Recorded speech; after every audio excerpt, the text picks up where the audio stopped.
All right. And Welcome. go. Welcome.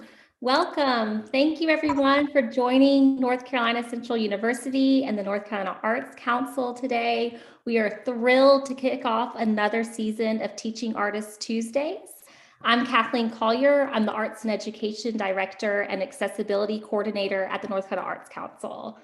Today's topic is protecting your art business, what you don't know that you don't know. And we'll be focusing our discussion on contracts, intellectual property rights, and legal resources in the area and statewide. In addition to joining us via Zoom, today's program will also be on North Carolina Central University's Teaching Arts Certificate Program YouTube channel, and we'll also be recording it and make sure it's also uploaded to the certificate program's website. So feel free to share this resource with your peers and network. I would also love to introduce my co-moderator today, Dr. Lenora Helm-Hammonds. And Lenora, I'll hand it over to you. Thank you, Kathleen. Hello, everyone. Welcome. We are so excited that you're joining us for Teaching Artists Tuesdays 3. This has been an exciting ride since we started this series in the summer of 2020. And we wanted it to serve and encourage the teaching artists in the state of North Carolina and those all around the country who join us. And what we are going to hear about today is some exciting information and important information about your art business, but we are going to hear from subject matter experts on the topic. I'm Dr. Lenora Helm-Hammonds. I am the director of the Teaching Artist Certificate Program. We've been up and running since 2017, and we hope that you learned something today that will make sure you know exactly what your opportunities are and how important it is to continue to develop your business acumen about your teaching artistry. So without further ado, I want to introduce you to our panelists. I want to thank everyone who's here to help us. Eileen from North Carolina Arts Council, Anthony Glenn on the North Carolina Central University side. It takes a team of folks to make something like this happen. Thank you for joining us. We will put information in the chat as we go along. Please use the Q&A as we go along too, just a little bit of that housekeeping, but the chat won't be open. I'm not sure, Anthony, can you let me know if the chat is open to folks who are listening? I don't think so. Just we can give you information, but you can respond on the Q&A, correct? You'll let me know in the chat. So here we are to learn from our subject matter experts. We have 3 folks with us today. We have attorney Brenda Reddick Smalls. Beth, I'm going to say your name wrong. Is it Yerxa? Yerxa, yes, Beth Yerxa. And Professor Robert Trowers from North Carolina Central University. And I'm going to tell you a little bit about each panelist before we get started with our questions. Brenda Reddick Smalls graduated from Brown University with a joint degree in English, American Literature, and Economics. She obtained her Juris Doctor from Georgetown University School of Law and her Master of Laws in Intellectual Property from Franklin Pierce Law Center, now University of New Hampshire School of Law. Professor Reddick Smalls has practiced law as a litigator for over 30 years.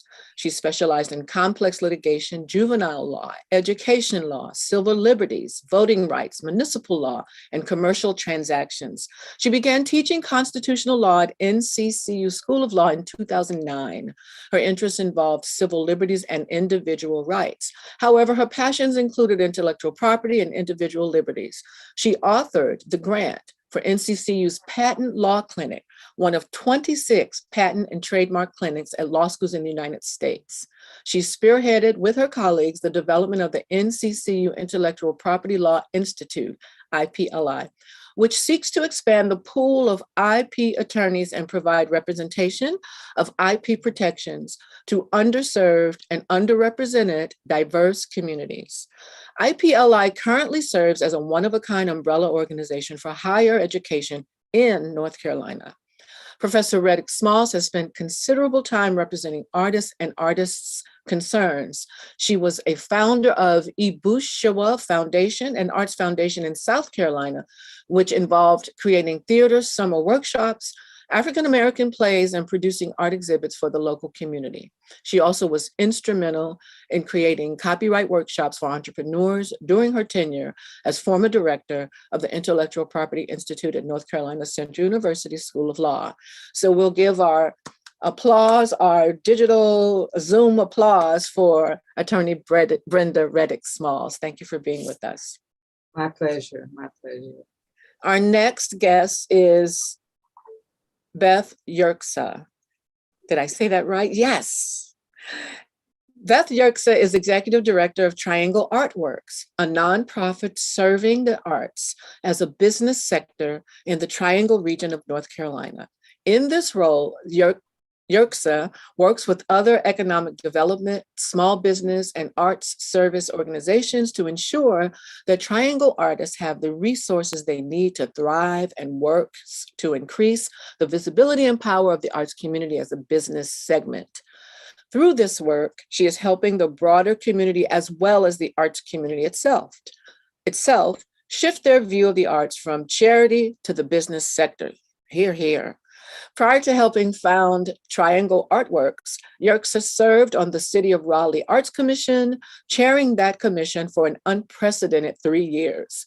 She is currently a member of the North Carolina Small Business Resource Alliance and the City of Durham Small Business Advisory Committee. She is a frequent speaker on the role and impact of the arts community as a vital business segment in the Triangle region.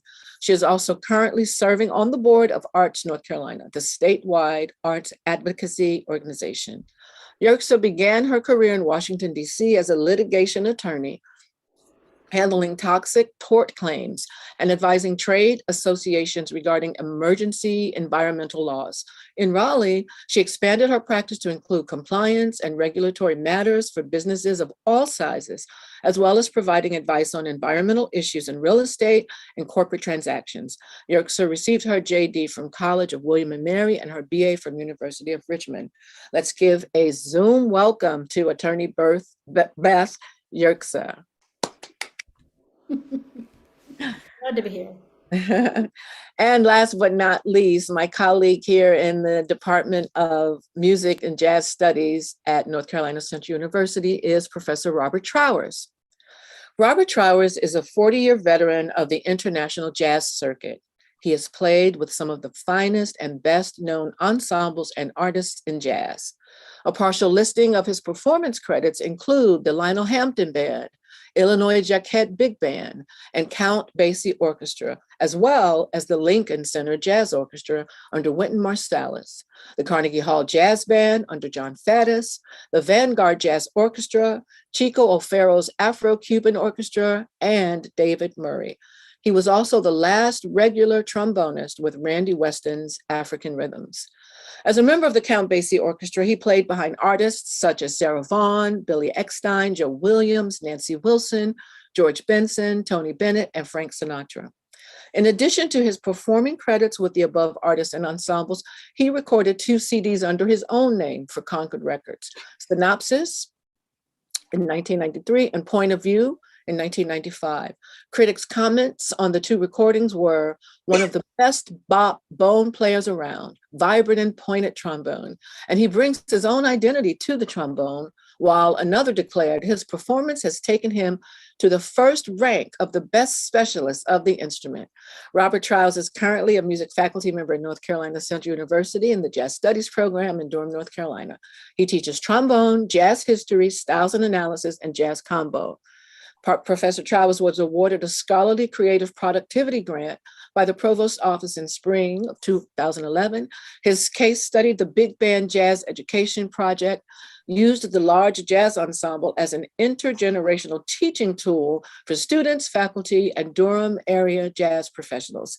It also contained a community education component using open rehearsals at local community centers and culminating in a free community concert.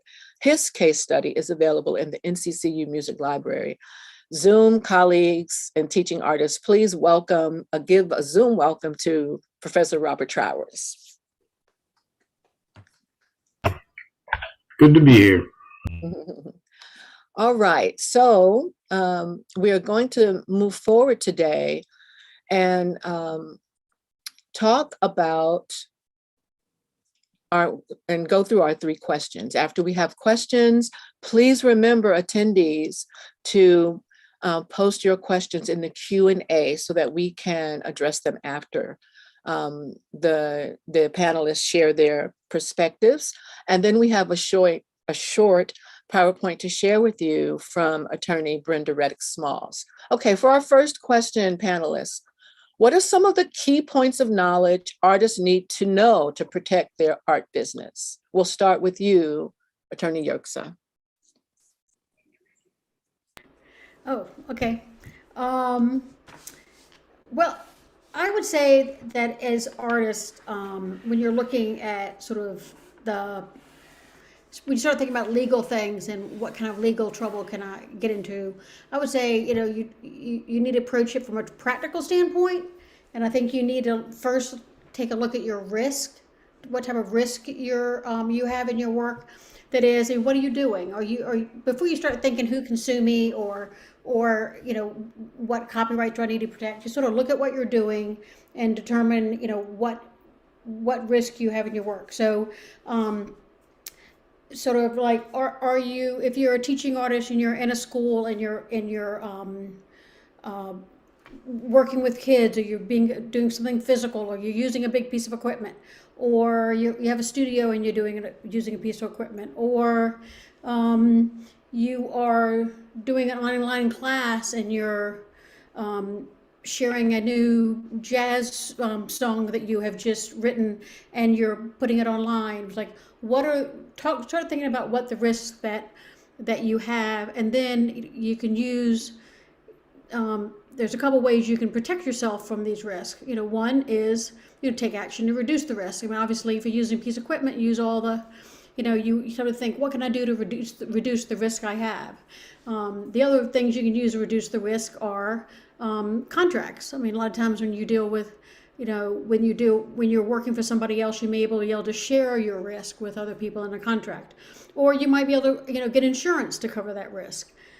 So, you need to sort of, when you're doing your work, sort of evaluate risk, and then think about how you can protect yourself from any things that may go wrong in the work you're doing.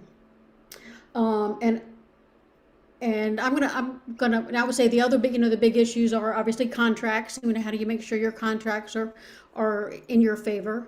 And the other thing is how to protect the work that you have worked so hard, your original work, which you worked so hard to make, and then how to not get in trouble by using someone else's work. But I'm going to let Brenda speak to that, because that's her area of the world. But that to me, that's the the way to think about your work. It's just to think about, this is something attorneys think about a lot. It's like, what can go wrong? And when you really start looking at your work, there may be very little that can go wrong. But if there are things that could go wrong, you need to think of, okay, well, how do I reduce that risk? And I'm going to stop talking and let y'all speak to it too.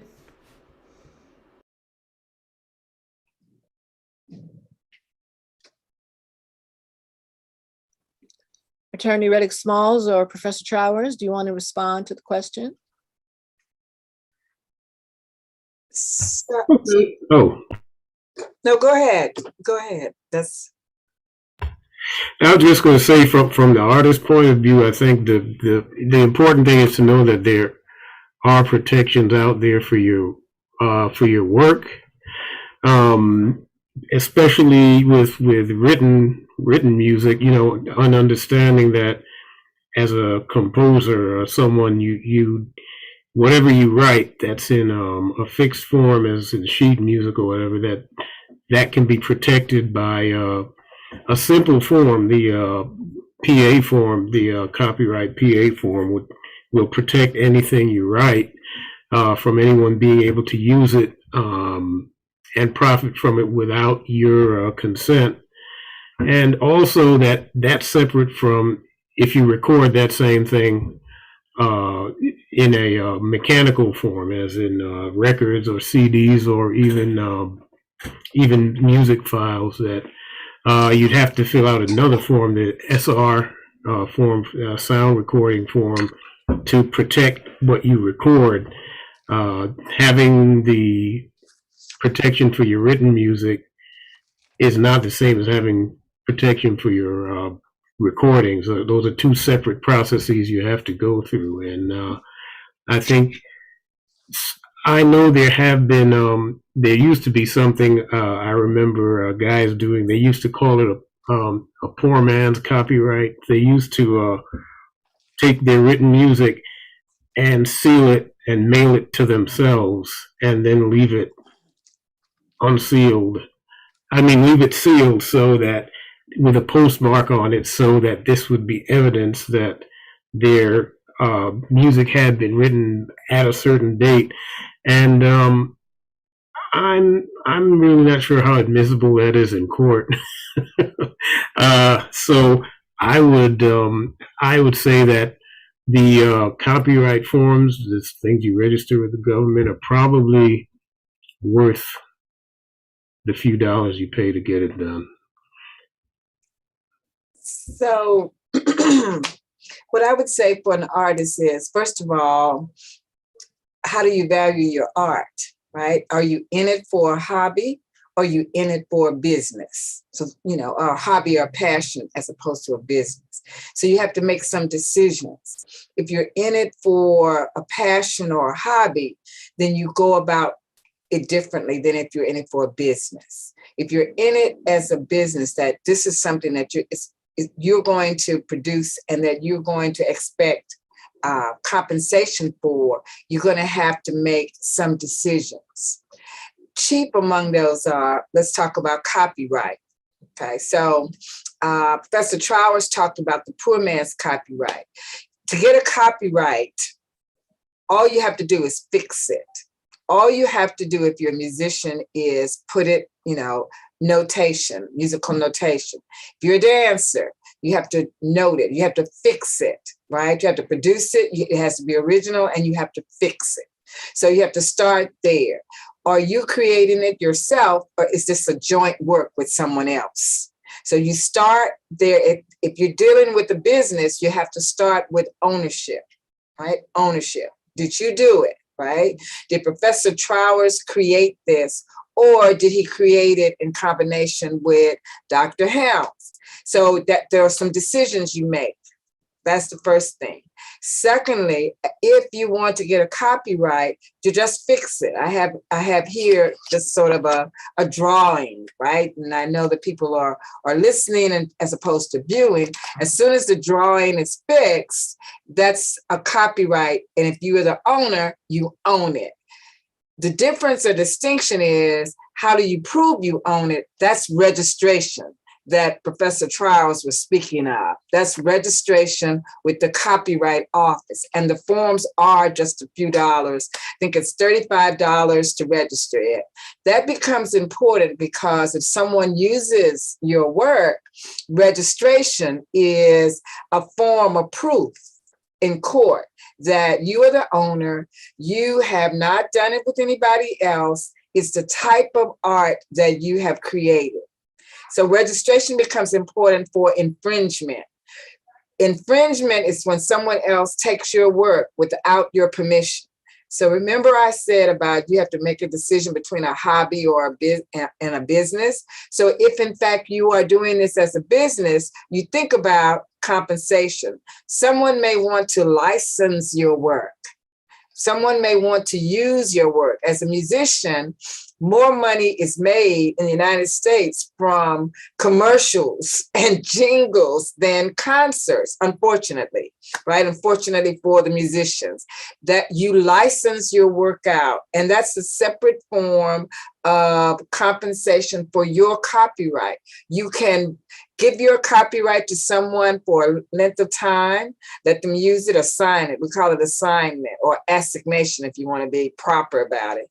You can do that. So again, there are things you do to protect your copyright. If you want to trademark, let's say you're in a business and Dr. Helms has a band. Don't think she would, but let's say that she did have a band that she was touring around the country with, and she wanted to use her name, Helm, the Helm Band. Well, she would have to use it in commerce and mark it. No one else can use it the way she uses that name. So there are, again, business decisions that you have to make as an artist, right? That if it's a passion, well, Dr. Helms and Professor Trowers, you all can go and, do that. That's different from if it's a business with a pure business plan, a pure business idea for I want to protect my property. And you can be any kind of artist. And I also have an artist that came to me and she was actually a designer, right? She designed for material. And of course, she wanted to use the cancer symbol. But she is not the original creator of the little ribbon. So she had to get permission in order to be able to create her fabric to use on her dolls. All of this is art, right? The fabric, the dolls, right? The idea itself, you can't copyright, but you copyright the expression. Again, starting back, what are you doing? Is it a passion and a hobby? Or is it a business? If it's a business, there are different things that you want to do. Either one, you should copyright your work, meaning fix it. And you should register it because one day you're 17, 18, and 19, and it's a passion. The next day you're 35 and 40, and you'd like to get compensation for what you do. One final word, if you teach and work in universities, you want to check to see what is the intellectual property policy of wherever you work, particularly universities, but it could be any place, right? You could work for, a record label. You could work for a high school. Wherever you work, you want to check and see how do they look at my creations, right? Is it mine or is it theirs, right? Because there's this little funny doctrine called works for hire. And many places, have this policy that if you create within the sphere of your employment, your creation belongs to them. Again, is it a passion or hobby, or is it business? So that's what I would say about what you need to look for in the beginning. I love those responses. And it's really important. Everything that you're saying, I learned the hard way. I wish I had had all of you in my ear and on my shoulder when I first began my teaching artist career. And as an artist, I have since trademarked my band name, Tribe Jazz Orchestra. And you go through a whole process of finding out who uses tribe in the name. Lots of people use tribe or the tribe. But Tribe Jazz Orchestra was the way I fixed the name, and it's trademarked now. And it took about 9 months for that process. The intellectual property, making sure when I sign agreements to do teaching artist work, that the person hiring me does not own my work. They don't own my curriculum. They don't own my creative process, and they don't own the work that I do. They hire me to deliver that work. And those relationships are very different from presenter to presenter, or from cultural arts organization, venue, et cetera. Especially, it becomes especially tricky when an artist is asked to do a master class afterwards and someone videotapes the master class and then they throw it on their YouTube channel. And then you find out that you're somewhere on YouTube with somebody you don't even know. And there you are with your slides. They have your slides and the whole kit and caboodle. So those are really interesting points. Let's go to our second question. What do artists need to know about the process and procedures to act on the points that you've all just mentioned? Process and procedures, where do they start?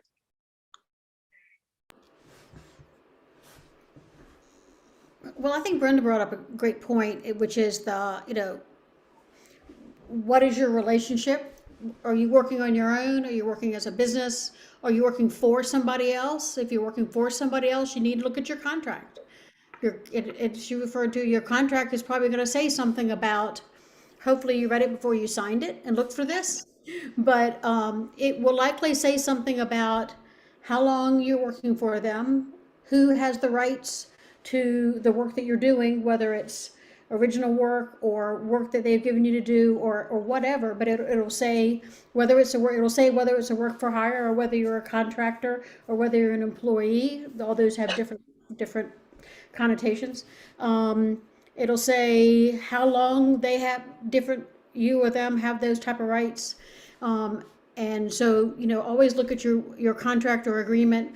And sometimes a contract doesn't have to be something that says contract at the top. It can be a letter that someone sends you that says, will you do this for this much money? And this is kind of how we think it's going to work. And if you email back and say yes, well, arguably in a court of law that could be considered a contract. There's a million other things that may come into play, but if you have an agreement to terms, it could be considered a contract. So just make sure you know what the terms are before you start working for somebody.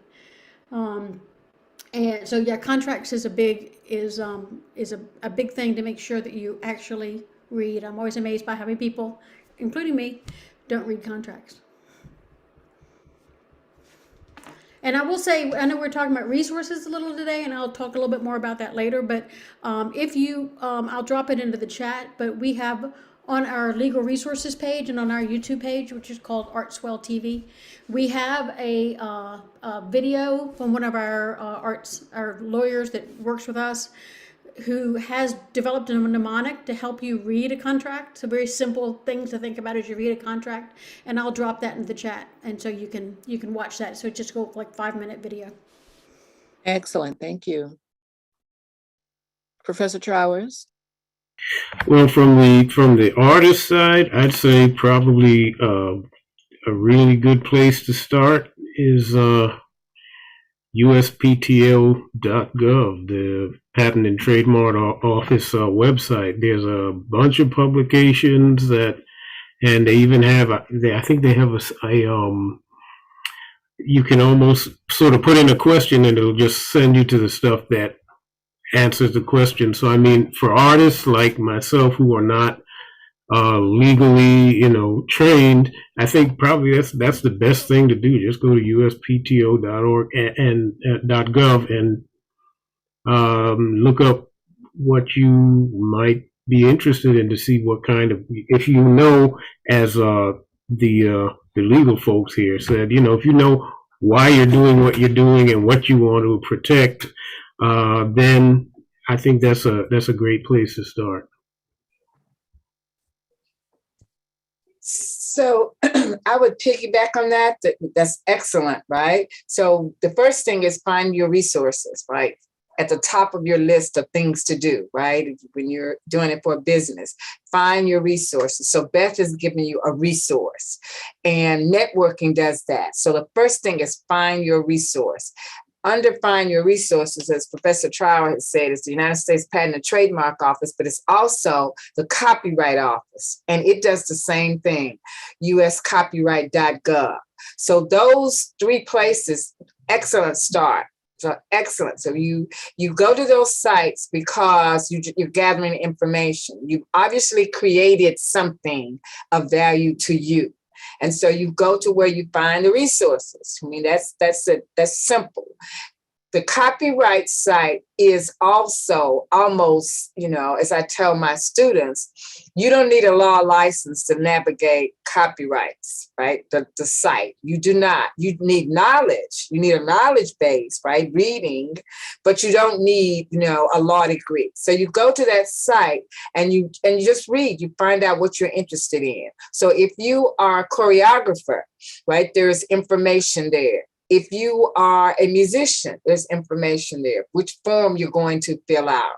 And the U.S. Patent and Trademark Office is great because they have videos also, right? They tell you how to do it. Now, depends on, how deep you want to drill, whether you want to do that, right, and search on your own.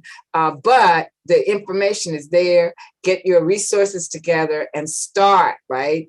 No one can protect your work like you. And I know we like to turn things over to experts, right? We like to dump it on, and I don't mean to use the word dump. We like to put it on the lawyer's desk, right? We like to give it to an accountant to say, okay, take care of my money, right? We like to do those things because it frees up time to create. But if you don't take care of your business, you won't be able to create, because finances will come into play. You'll be obligated to do things that you really didn't want to do. So Beth spoke about contracts. So let's start. Find your resources. You created this wonderful piece of music. You got it copyrighted, and someone comes to you and says, I want to use it in your documentary. And like Dr. Helm said, next thing you know, right, your music is being played and they're telling you, oh, you signed a contract and I'm going to give you in kind. I'm going to give you so many, so many times you can view the documentary on Netflix. And you're going, wait, what? So read the contract, find the resources, read the contracts, go to those resources, right? Copyright, U.S. Patent and Trademark Office, and understand what you're doing with your work. You wouldn't give land away, right? You wouldn't take a piece of land that you inherited and give it to somebody and let them put a hog farm on it. Why would you do that to the work that you spent time and energy and love creating? So that's what I would say about what to do after you've decided it's a business. I love it, but I want to be compensated for it. I love these questions and there's these responses, and I just want to share a bad story. I used LegalZoom and paid through the nose, and because I realized that I was about to release a record with the name of this orchestra, blah, blah, blah, and I hadn't had my band name trademarked. And I learned after that I didn't need to use LegalZoom. They just add on all kinds of fees and charges, and they double talk and they talk really fast, and before you know it, you're down the rabbit hole. So this is really great advice. One of the questions that came in that was emailed to me before this webinar was, are there templates that artists can use and fill in the blanks for some kinds of contracts? And before you answer that, Kathleen, did you have something you wanted to jump in and share? No, I was just going to say we had our first question, but I'm happy to circle back afterwards. No, let's go ahead and get the question in. Sure, it has to do with copyright. So this is from Steve Smith.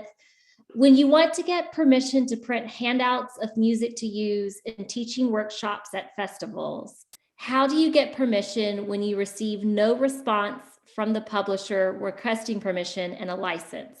Usually 15 to 30 copies per workshop. Can you use it if the publisher or copyright owner does not respond to your request? I have. Now, I'll say this, you have to use several different outlets because sometimes the song is with a publisher, a big publisher. And the people who are handling the requests that come in, whether through ASCAP or BMI or CSAC or Warner Brothers Music, by the time they drill down to your request, it may be a year later. You can go to places like sheetmusic.com and arrangeme.com have public domain works and names, and sometimes they can answer questions for you and help you find that out.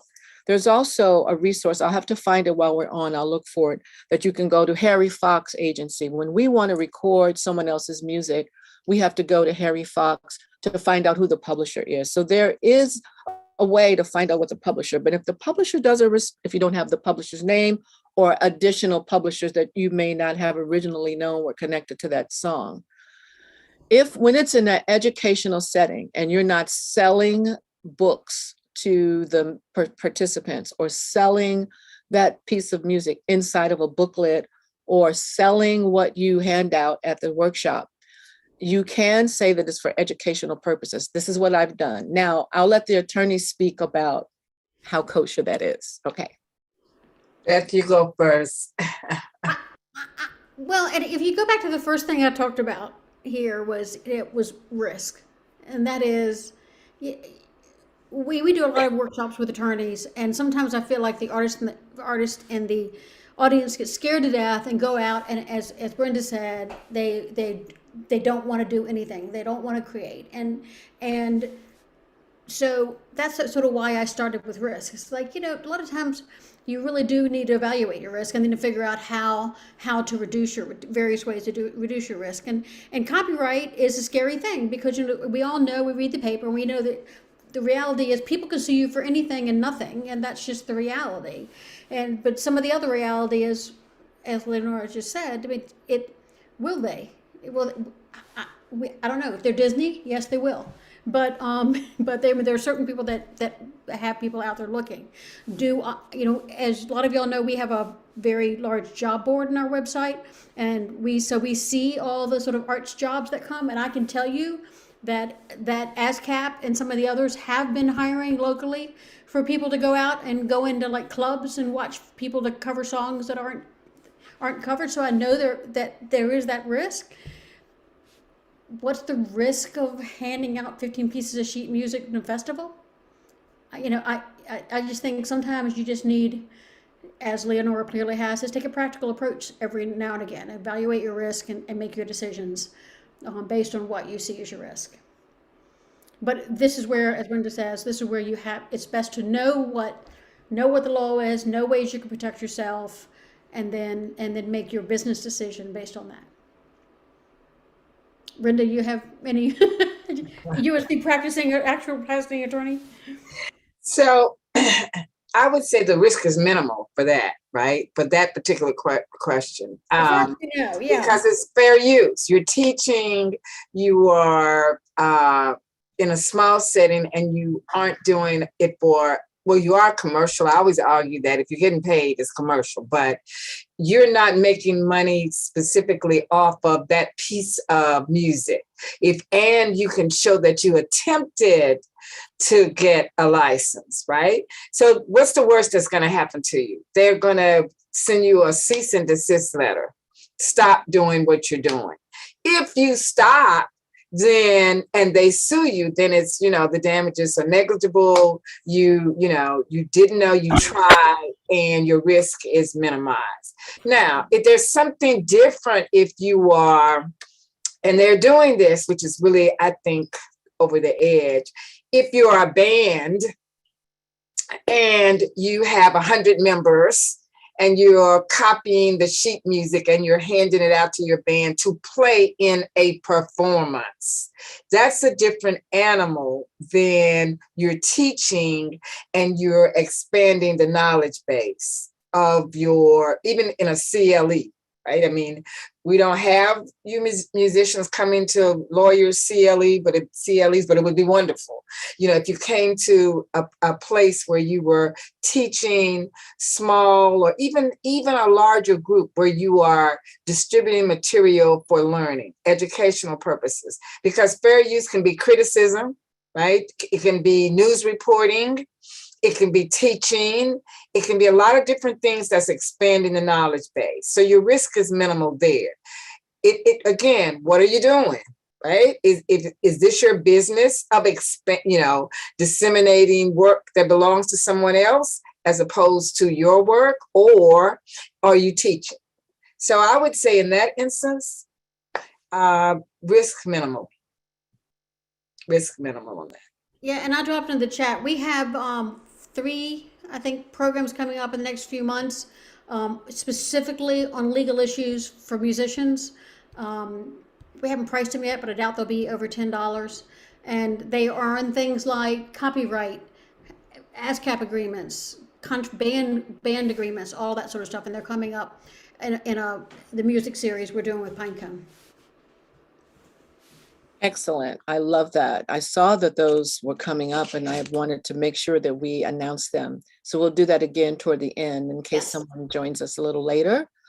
Okay, so now we're moving right along to our third question. This is so good and rich. And for those of you who are watching, if you have to leave, it's live on YouTube. So the video will be there. It'll also be on both North Carolina Arts Council and North Carolina Central University's Facebook pages and social media.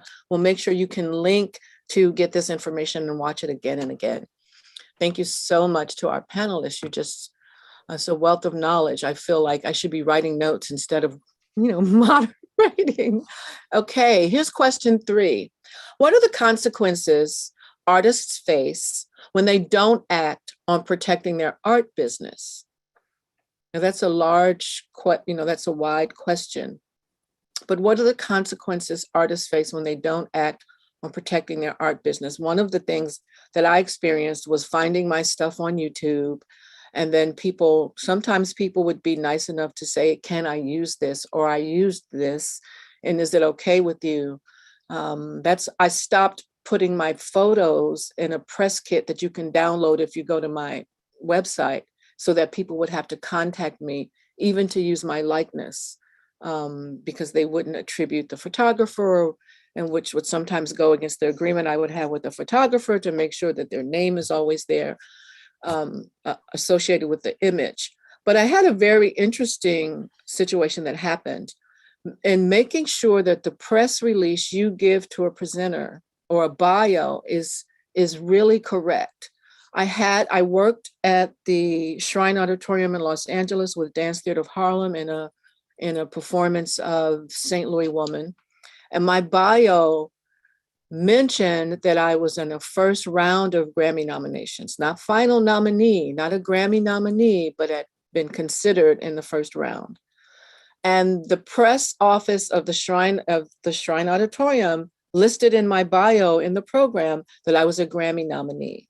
I got a cease and desist letter from the Grammy Foundation that I had misrepresented my association as a Grammy nominee, which I did not. Luckily, they went to before they contacted me, they went to my after they contacted me, and I says, I don't know what you're talking about. I never said that. They went to my website, saw that my bio correctly says first round nomination, but not a nominee. And, it was kind of squashed. But sometimes you have to be really diligent about how people represent you in a program from material and information that you provide. Is what are the consequences artists face when they don't act on protecting their art business? Trowers, do you want to start? Yeah, I guess the short answer is you get ripped off.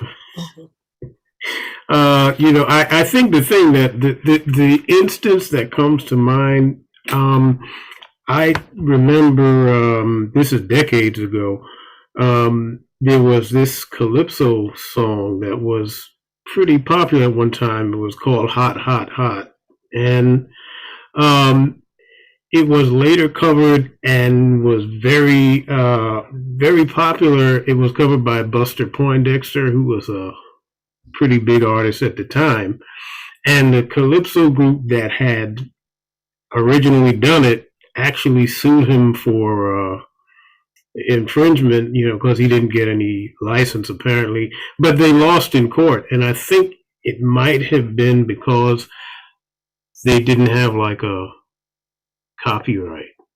They might have done the poor person's thing because it was a Caribbean group. And, I remember they lost that case, and that stuck in my mind because I remember hearing that song for years before Mr. Poindexter put it out. So on the other side of that, a consequence of actually protecting yourself, I think one of the examples I remember was Blue Mitchell had written a jazz calypso. Interestingly enough, it's kind of same genre, but a jazz calypso called Fungi Mama, and but he died fairly early, but he left a wife behind, and some years later, Intel used that music on one of their commercials. and they couldn't find the widow for like a few years. They finally found her, and when they verified that it was her, they gave her a check for $250,000 from the royalties from Fungi Mama on that one commercial. So that's kind of the consequence of protecting yourself or not. You know, that those are the two things that I think of.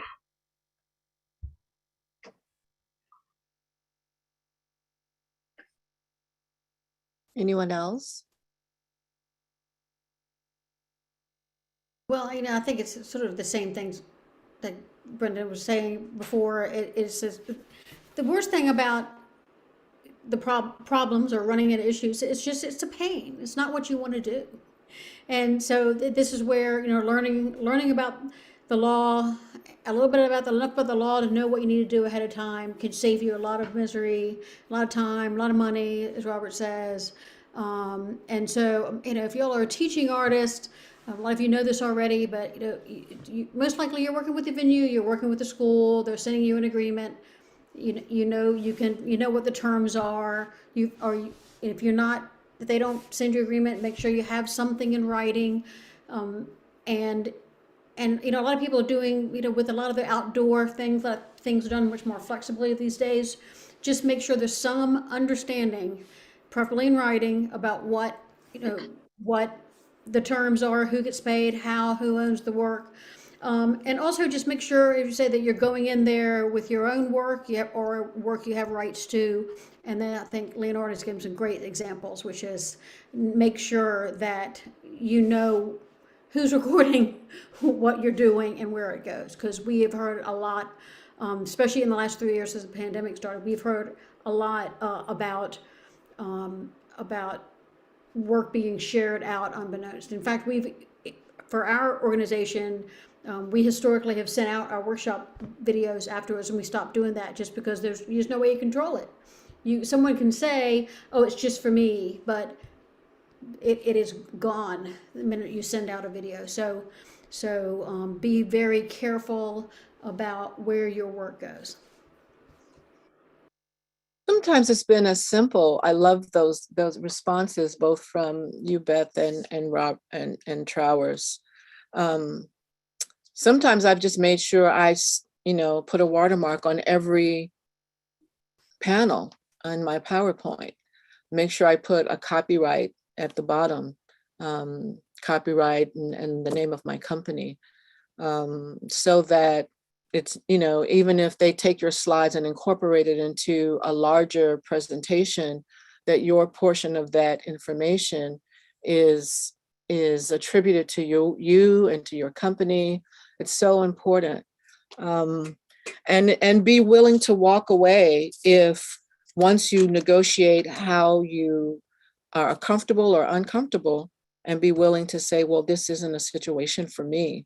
The more we not train, but that's kind of, I don't want to have that kind of language, but the more we share from a teaching artist perspective, the kinds of respect and legalities that we want to have as options, and that we want to have that conversation, the more it'll become best practices in the field. So we're going to continue now. I'm going to hand it over to Attorney Reddick Small. She has some slides to share with us and some further information before we open it up for a full Q&A. Are there any other comments before we go there from the panelists? Or Kathleen, is there anything else you want to add? No, this has been so informative. And again, participants, feel free to put any questions you have in the Q&A, and we'll make sure we circle back and ask our guest panelists questions. But feel free to proceed with the presentation. Okay, let's see whether I can do this. All right, can everyone see the screen? It's protect your genius, right? And which is basically, part of what I was saying earlier. You have to decide whether or not this is yours, right? That you want to be compensated for. So I'm not going to go through all of this. I'm hopefully, genius can come in all forms, right? Genius can be music. It can be a discovery, right? Artists are not simply confined to, what the boxes are that people put them into. It can be a discovery. You can work on, for example, that cleaning fluid that you believe is good and you want to create and correct that. You can work on automobiles and you create a new gadget to work on. You can do music, and this of course is NCCU's orchestra, correct me in the language, for the years before. You can do dance. You simply have to protect it, right?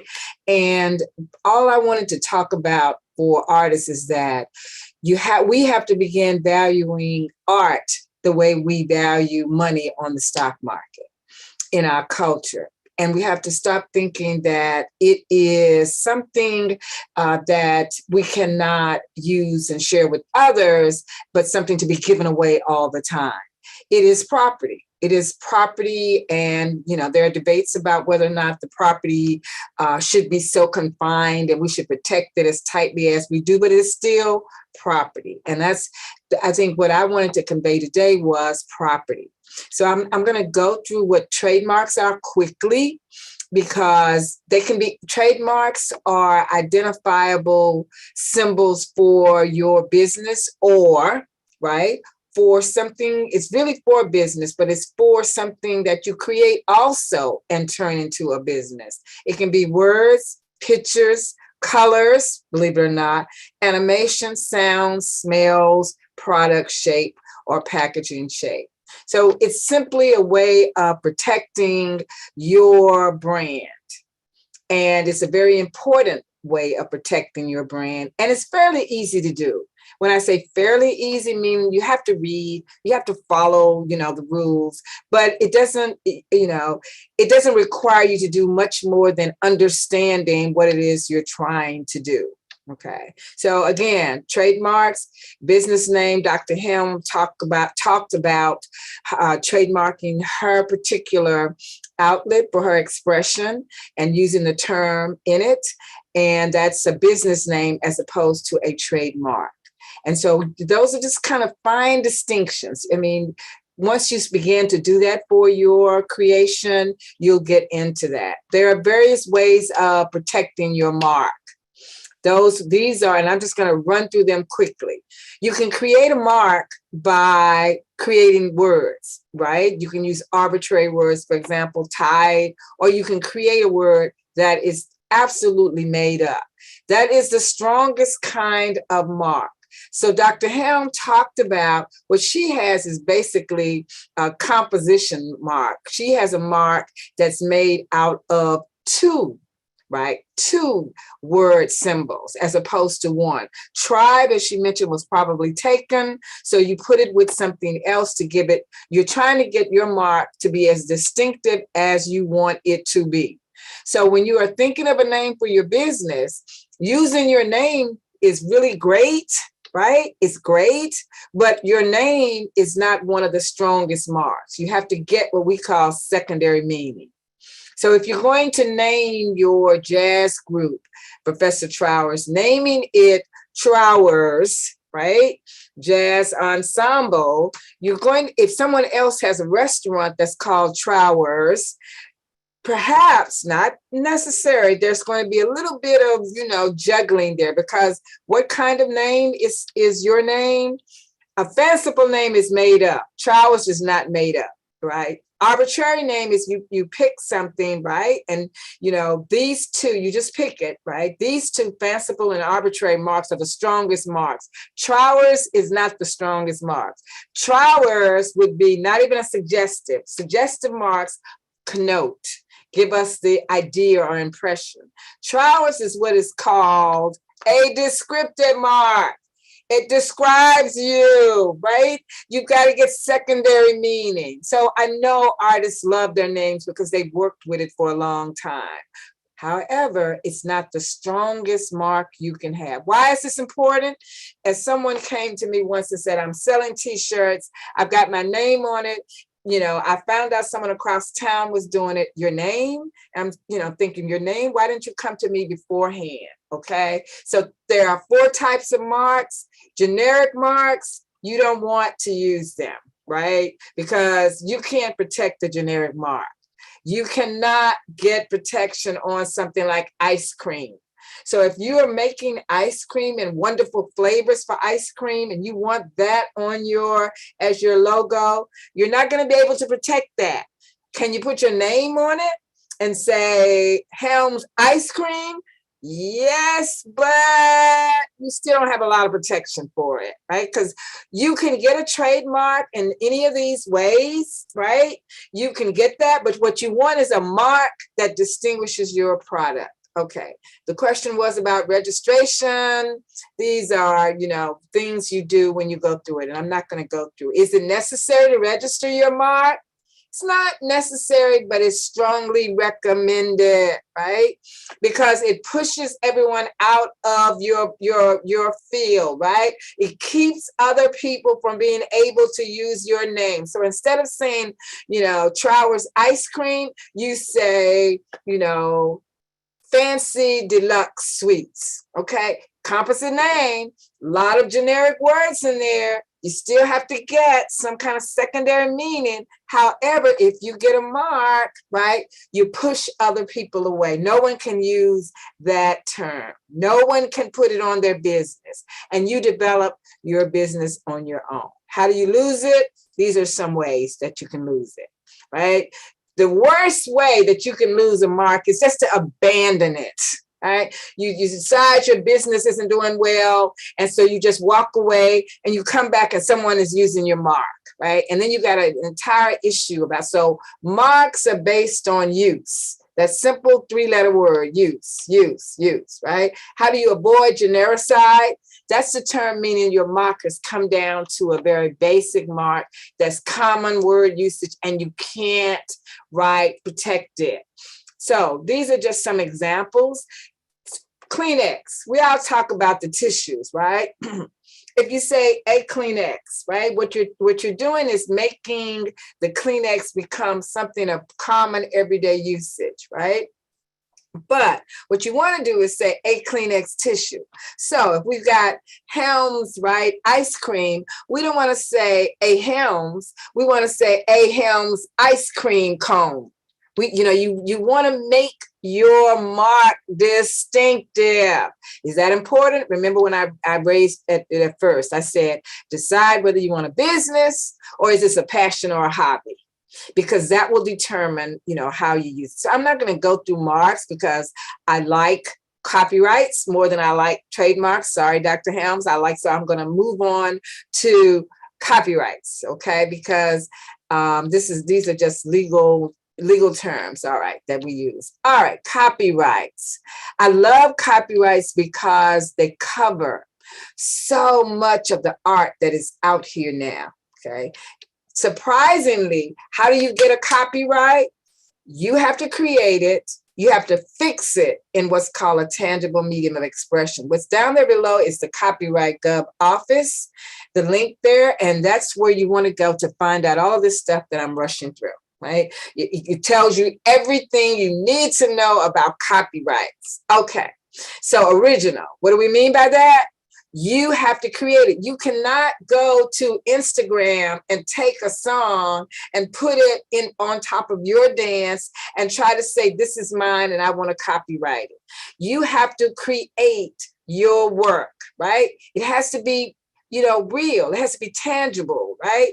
And it has to be fixed. All right, so this is the part I like, and I'm going to end here because I have much more, but this is the part I really like. What can get a copyright? And you would be surprised at the things, literary works, that's your books, your poems, your software, coders, right? Your software. You create the games, musical works, dramatic works, pantomimes, and choreographic works. Okay, so, this is when I was doing a presentation to some business people. So you had to jazz it up for them because they go to sleep. All right. What else? What else can you get a copyright on? It's so interesting to me, all of the things that you can actually protect, right? I call them PGSs, or they call them PGSs, your sculpture, your graphic works, your pictorial works, meaning your photographers, You get protection on your work, as Dr. Helms mentioned. So my class is always amazed about that until I remind the young women, you know why you can't copy your bridal pictures? You know why they have those marks on them? Because the work belongs to the photographer, and he or she just doesn't give them to you. You have a contract to purchase them and the uses of them, even in your thank you notes, right? So that's part of what an artist has to be concerned with. How do I use my work? How do I keep my work living when I finish with it and go on to the next project? Motion pictures and other audiovisual works. So there are quite a few documentarians out, young folks who are creating works, right? You have to clear it. You have to make sure everything you use is fine. But once you do all of that, you have a copyright in it unless you've shared ownership with someone. Sound recordings, right? Up until recently, you couldn't get a copyright. I think Professor Trowers mentioned that there's a separate copyright on sound recordings as opposed to the written music. So if you're a musician, right, you write the music, you love it, you want, everybody to play it, but there's something else that you can look into in terms of compensation to you, ownership, right? Architectural works, right? When I first started studying IP, the idea that you could actually get a copyright on a building was kind of foreign to me, but it's design. And so you're looking at the design copyright as opposed to a patent. Right. So these are the categories of works that you can become interested in, because you may create in one area and you might want to. And I found this out with artists. The beautiful thing about artists that I love is that they don't live in a box. Well, they do, but not really. The box, it's sort of fluid, right? 1 minute they're creating music simply be played. And the next minute they're talking about, I really think I want to, plant flowers that look and design, a musical notation in a certain garden around sculpture. And you're like, wait, what are you talking about? The artists flow. When I say that, they are in various areas, and that's what you want to be concerned with if you're an artist. Where do I land, right? Where do I invest my time? And finally, copyright's duration. How long does it last? This is a debate, right? People argue that copyrights last too long. They last for the life of the author plus 70 years. And that's a lot of time to own something. The counter argument is, well, you own your land in perpetuity. You buy, an acre of land and you own it. Why are you, fighting us about owning copyrights for a durational period? Joint authors and works for hire, there are different terms on this. And one of the things you want to be concerned with when you are creating your work and protecting your work is, again, this idea of, are you the author or are you sharing authorship with someone else? And many times musicians will go into a studio and the producer actually has the copyright, right? The producer owns the copyright and hires everybody else. But even the producer may have to share ownership with someone else who is helping the producer put the sounds together. So contracts, Beth mentioned, reading contracts and understanding what you're getting into. So you walk into the studio and you just, as they say, lay down a few tracks, and then 2 years later, it's a hit, and you're wondering, wait a minute, did I just get paid for that? Or am I getting royalties? So I'll stop here to say that there's a lot to learn. I love copyrights because it's layered, as Beth knows. And so there's many things you can deal with in copyrights, but being aware is the first thing. Is it a business or is it a passion or hobby? And if it's a business, then you have, a direction you're going to take. If it's a passion or hobby, you still want to protect it. But you still, you don't just, give your work away, but you have a different goal. That's it. Dr. Ham, thank you. Hammonds, thank you for allowing me to do your slides. Oh, that's fantastic. I could listen and listen and listen. And we still have some time here. I want to brag about my colleague, Professor Trowers. But so many things that you were saying, Attorney Reddick Smalls, were hit right on the head, because when I was thinking about trademarking my band name and going through all the questions they were asking me, they send you all these forms and they tell you how many similar things are out there that you can't, jazz and orchestra can't be part of it. But this is the really interesting thing I learned, because I have a logo that goes with it. I didn't copyright that, or I didn't fix that. But I learned that UPS's color of the brown on UPS's color is 7 different browns. And they have that color copywritten or trademarked, or whatever the proper way to think about it is. And I thought, wow, that's really unique. But Trowers did something that I want to share my screen and show you this. Let's see if this works. Can you see my screen? Yes. Do you see him, his face? Yes. Trowers, you want to talk to us about this patent that you have?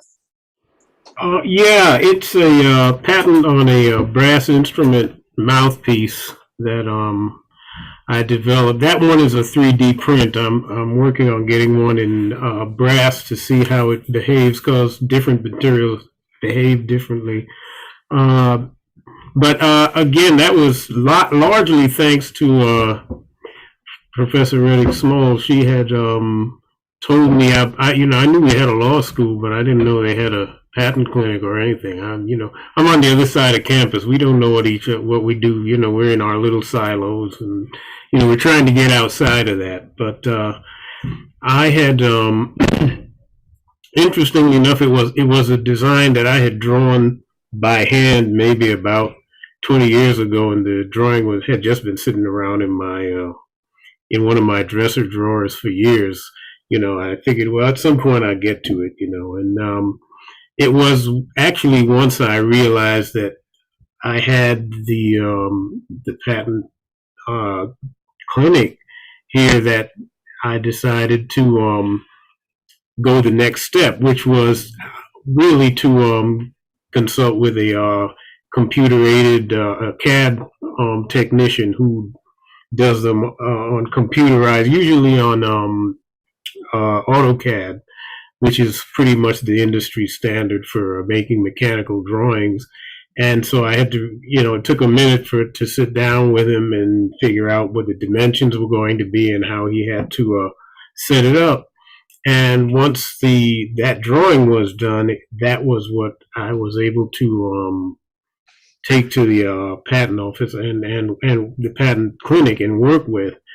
And I'd say it took it took us a good 9 months, I'd say, maybe a year to actually, for it to really go through. But the process from going from a hand drawing to a what they call a fully dimensioned mechanical drawing was, I think, that was the most challenging part I had to do. The legal folks had to do the patent search, and they, we collaborated on that. That was very enlightening for me, because they go through the patent office records to see if there has been anything else under that description. Brass instrument mouthpiece, there's a million of them, but then how different was mine from what had been submitted before. And there was enough difference that I was able to be awarded a patent. So that was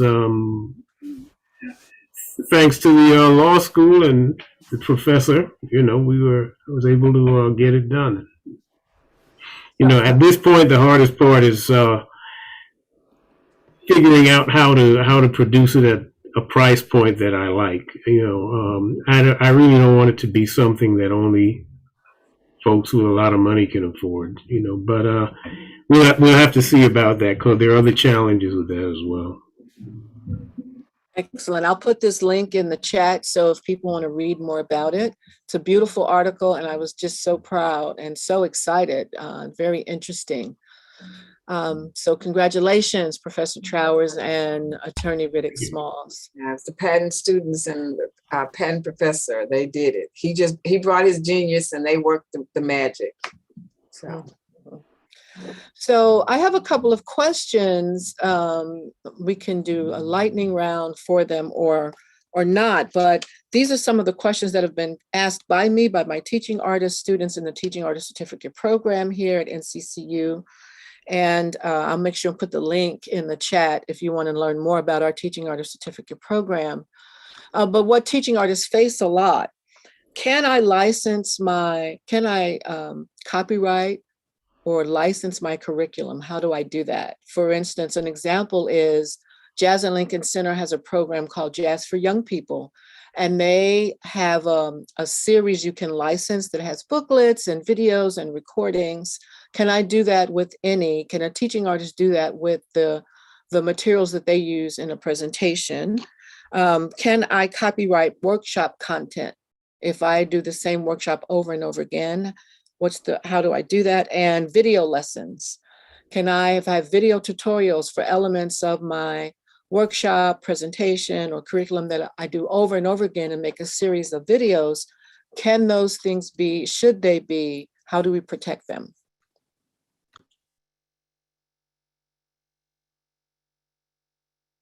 I think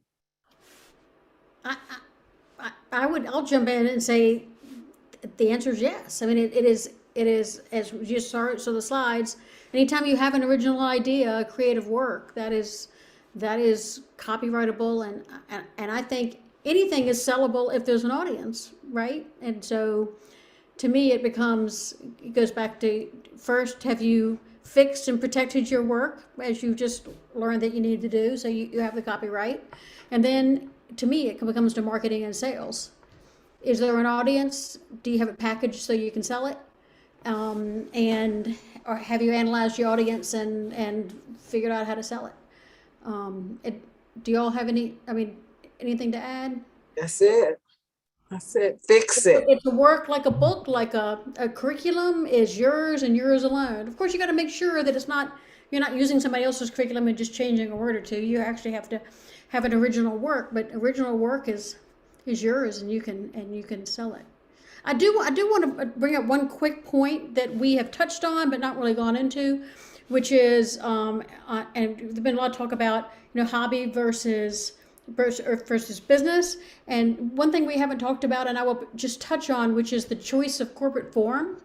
And I know a lot of teaching artists do form a corporation, and a corporation is a way to, like we talked about, risk and liability. It's a way to say, put a wall between you and the liability, so that corporation takes the liability, and that they will only go after the corporate bank account, which of course you're keeping separate bank accounts, right? Your personal and your work bank account.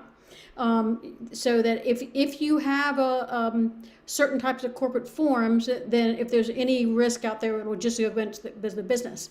So you really need to be thinking about whether or not you wanted your business as yourself, you're a DBA, you're a LLC. You really need to be thinking about those options. And the best thing about making that decision is there's a lot of resources out there, and you don't necessarily have to talk to us lawyers.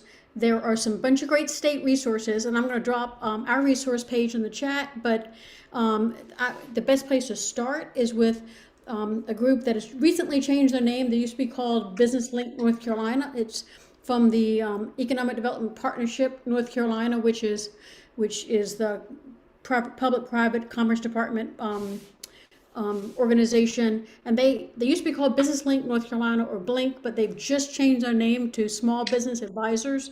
But they're a great place to call first and say, hey, I'm thinking about becoming a full-time teaching artist. I want to be able to work with schools and venues or whatever, and I want to be able to be a business. What are my options? And they can walk you through the first steps. And then there's the SBTDC, which also has free, and all this is free. They also have free counselors at SBTDC, which is another state regional organization that will sit down with you and counsel you on business, things like business forum. And if you start with the Small Business Advisors, we know there's only 4 of them, and we know that two of them are artists. We work with them all the time, and they understand the work of artists and bilingual, and it's just a great place to start to sort of say, hey, I'm thinking about doing this. How do I get started? And they are business advisors. They're not lawyers, so they speak in real people ease. I guess I could. This is more a comment with a question, more for the legal folks here. With the workshop, with fixing a workshop, if you've done workshops, you realize a lot of times that very few times are two groups of students exactly the same. So if you have to change your method from something you can fix on paper, as say like a lesson plan or whatever, it almost becomes more like improvisation in jazz, where you can fix the melody, but the improvisation that goes over it isn't really fixed because it changes every time.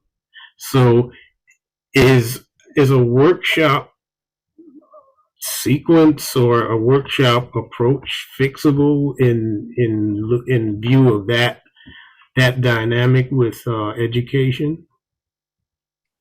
So when you say your workshops, you are leading students through drills or through, what do you mean by workshops? The workshop, when I'm thinking of it in terms of, it's usually an interaction where an artist goes into either band class or music class, and you have you're teaching them either a skill or usually a skill or a concept, and you don't really know exactly how you have to go about it to get them to get it, and that could change on a daily basis, or as many times as you do the workshop.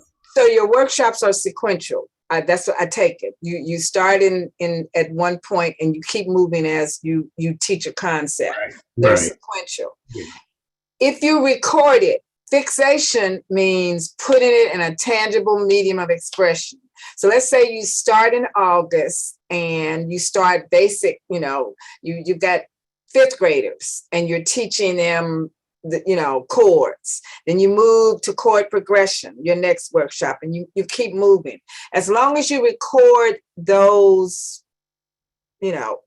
teaching modules, each time you record, it is fixed. It is original, what you're doing.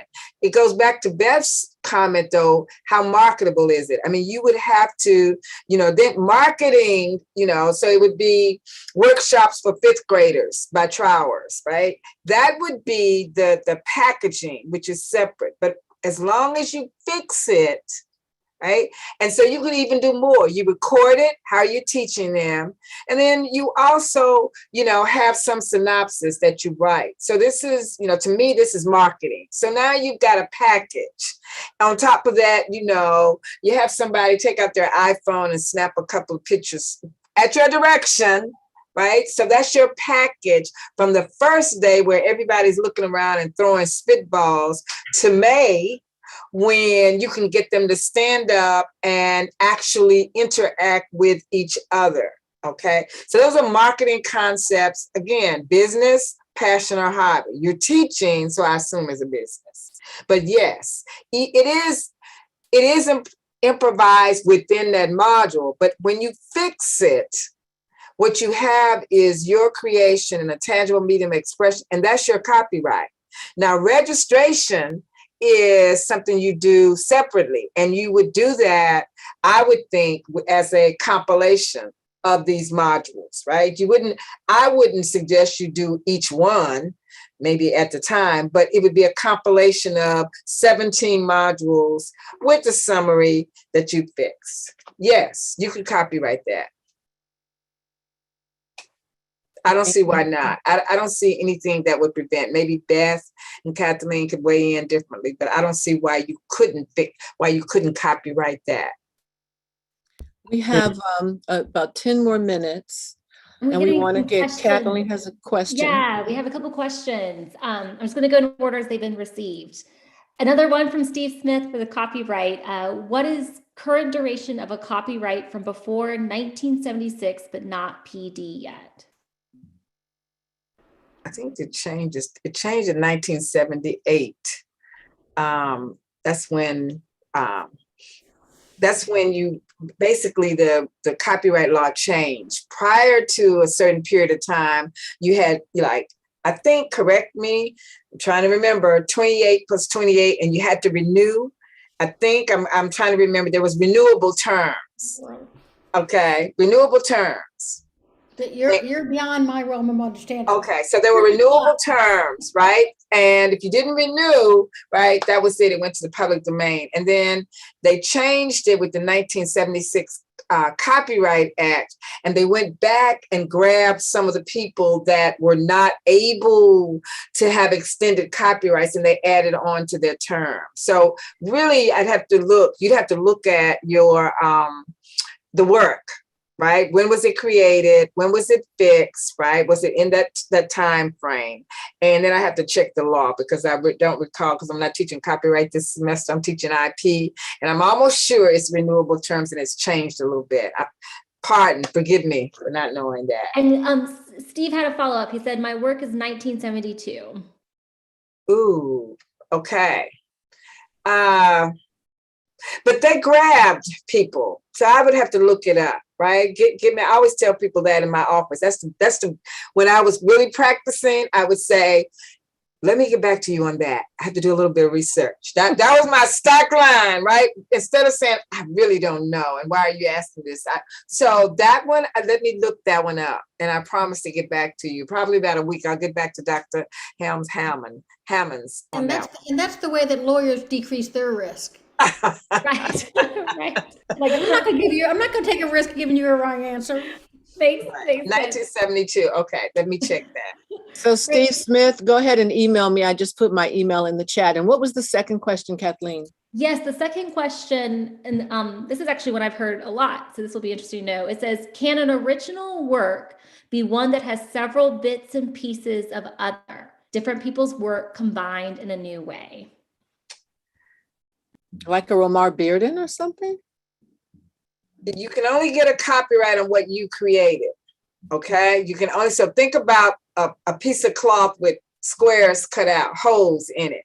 You get a copyright on what you created. Okay, the question is, can you use someone else's work within your work, even if you can't get a copyright on it, because that becomes almost an unlicensed use unless those works are in the public domain. Now, if they're public domain, you just, use them and mix them and mesh them, which is one of the criticisms of copyright law. Okay, you cannot use someone else's work without their permission. That's like, sampling. You're using it. So the short and dirty, no, you can't use someone else's work without their permission. But if you do, risk. If you do, you don't get a copyright on their work. And you have to, when you fill out your form to the Copyright Office, you have to let them know what's your original work or not, right? Because please, we don't want to lie to the government. Okay. All right. Beth, go ahead. I was just going to say, and you brought up the concept before, which is, this question really goes to the issue of fair use too, I think, is in it. And I don't know if the person asking what your medium is it music? Is it visual? I mean, there's lots of cases out there, and even in the music sampling cases or the music, there's a big case that happened this year where another song sounded just like another song. It was in litigation for years. The case decision was all over the place. The same for the visual arts. You can read one of the visual arts, like the Shepard Fairey cases for the Obama, picture, or just other visual arts cases. There is no straight answer. There are some factors that the court will look at, like how much is the piece that you've pulled from somewhere. Do you have permission? How much of the piece do you use? How much has it changed? What percentage of the total work is it?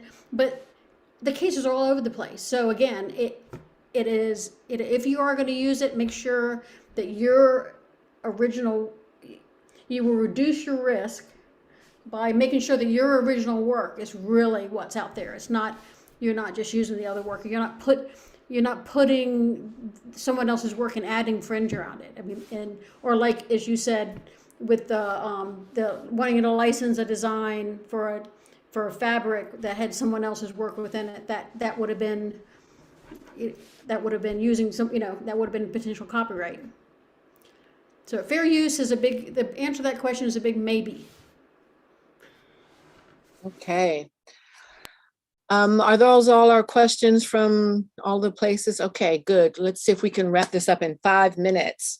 We've been listening to attorneys Beth Yates and Brenda Reddick Smalls. Beth Yates is at Triangle Artworks. She's put a number of resources in the chat that'll be available for you. If you're attending this workshop, this webinar, we will send you a follow-up thank you, and we'll have the resources listed.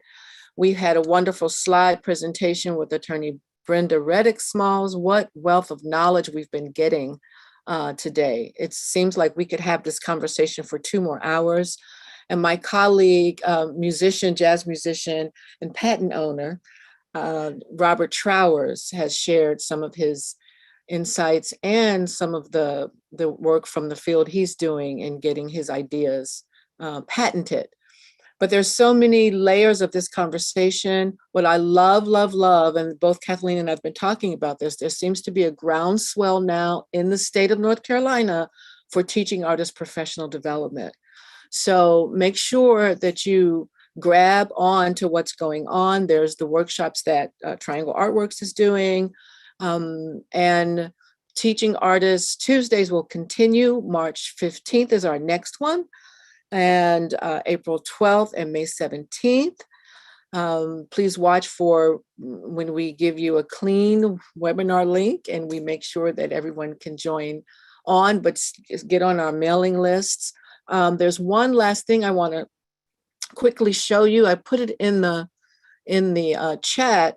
There is a Teaching Artists Conference that National Endowment of the Arts has come on board to support and encourage professional development for teaching artists across the nation. And April 5th, 6th, and 7th, there will be a Teaching Artists Conference, a national conference. There is something called a listening tour that's about to take place. And it will be a bunch of pre and post events that happen across the states.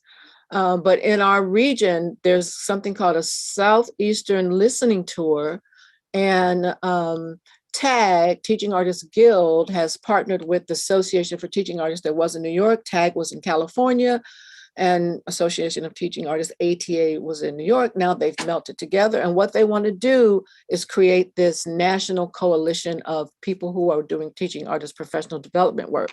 So this is coming up on the 22nd and 24th for artists in our region. 2 veteran Georgia teaching artists and alternate roots members are going to facilitate an hour-long Zoom. So this link is already in the chat. Grab it and learn more about this information.